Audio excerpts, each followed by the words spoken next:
May sadya ka raw, ma'am. Meron. Pero dalawa lang ang sadya ko dito. Baliw.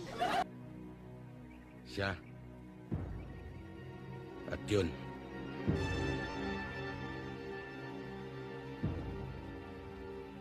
Bakit? Anong kailangan mo sa amin? Maaaring hindi nyo na ako namumukan. Dahil may 2 taon na nakakaraan. Sa bahay ni Judge Di Mayuga. Ako lang natirang buhay.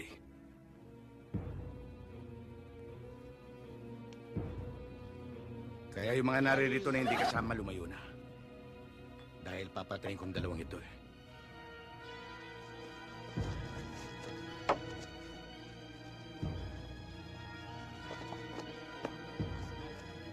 Paano yan? Kasama ako. Di tutumba rin kita. Baliw.